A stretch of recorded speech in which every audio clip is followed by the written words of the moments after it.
Fais une vraie envie. Hey, j'habite. Bonjour Patrice Carillo. Bonjour. Vous êtes interprète et formateur en langue des signes. Tout à fait. Donc comment vous intervenez exactement?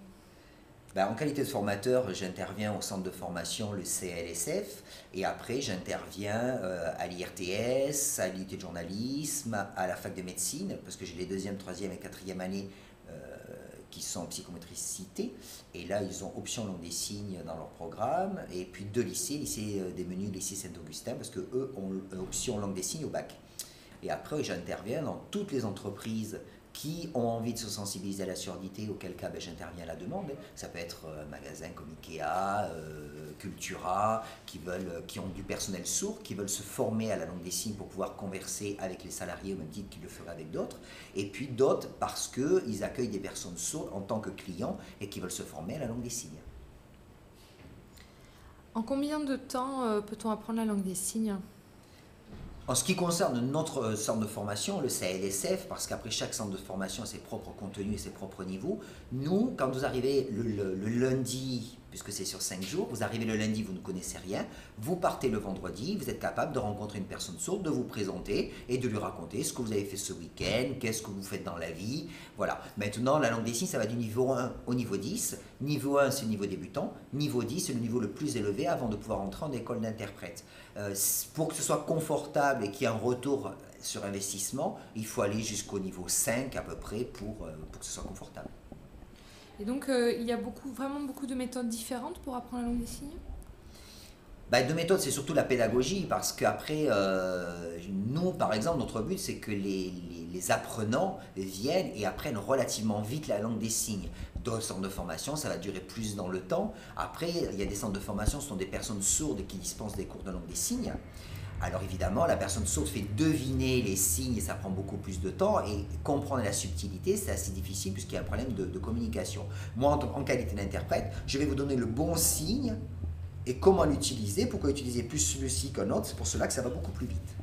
Un signe, bien évidemment, correspond à un mot. En fonction des expressions du visage ou des mouvements de corps, ça va changer le sens du signe. Par exemple, si je fais ça, ça veut dire gentil.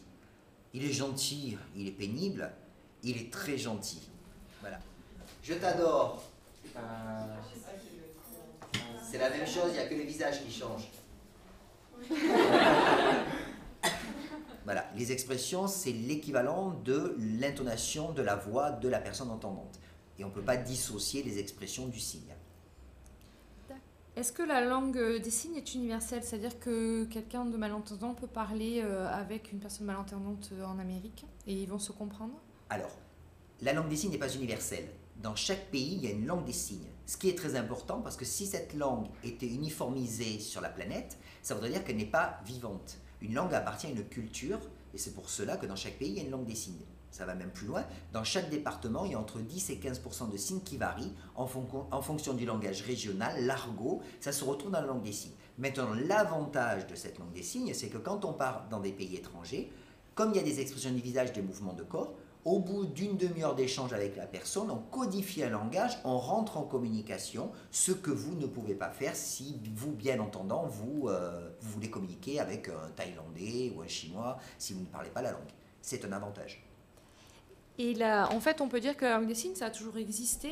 Depuis combien de temps elle est sous sa forme actuelle en France, par Alors, exemple? la langue des signes, elle existe depuis la nuit des temps. Déjà, même à ce jour, quand on met un enfant au monde, un nourrisson, le premier mode de communication, c'est les mouvements du corps, les expressions du visage, et c'est comme ça qu'il codifie un langage avec sa maman. La langue des signes a toujours existé. On en parle depuis le XVIIIe siècle, depuis l'abbé de l'Épée, qui a été le premier abbé entendant à s'intéresser au monde des sourds et qui a commencé à faire des écrits, et c'est lui qui a monté la première école pour des enfants sourds, parce que jusqu'à cette date, les sourds, on les tuait au Moyen-Âge, ils étaient des pestiférés, ils n'étaient pas reconnus. Et grâce à l'abbé de l'Épée qui s'est dit, le problème c'est que les sourds n'apprennent pas parce qu'on ne parle pas leur langue. Et l'abbé de l'Épée s'est imprégné de cette langue des signes et leur a dispensé un enseignement, et à partir de là, la langue des signes a pu se mettre en place, sauf qu'après, elle a été interdite pendant 100 ans au Congrès de Milan, et en 1991, Laurent Fabius a fait passer un décret disant que les enfants sourds avaient le libre choix de leur mode de communication. C'est pour cela que maintenant, on peut prendre la langue des signes comme option au bac depuis 5 ans, ce qu'on ne pouvait pas faire avant, et qu'il y a de plus en plus d'entendants qui apprennent la langue des signes, parce qu'à un niveau égal de compétences, si on a la langue des signes, on est prioritaire sur le poste de travail, parce qu'en 2015, tous les services publics doivent être accessibles au handicap. Patrice, si par exemple j'ai envie d'apprendre la langue des signes parce qu'autour de moi j'ai une personne avec qui je voudrais communiquer, comment ça se passe, hein? Je peux venir au centre à des cours adaptés? Tout à fait, vous venez au centre de formation, le CLSF, c'est le centre d'apprentissage à la langue des signes française. Il y a plusieurs modules, du niveau 1 au niveau 10, et vous allez sur le site internet qui est www.lsf-bordeaux.fr. Vous avez tous les programmes, vous choisissez, vous imprimez votre fiche d'inscription, vous nous la renvoyez et vous pouvez vous inscrire dans ces modules. Merci Patrice.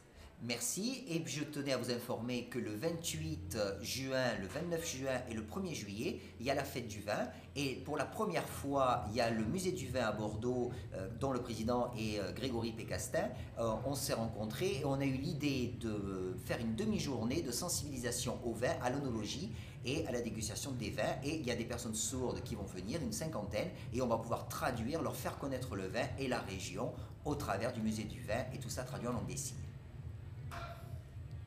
Merci, au revoir. Merci, au revoir.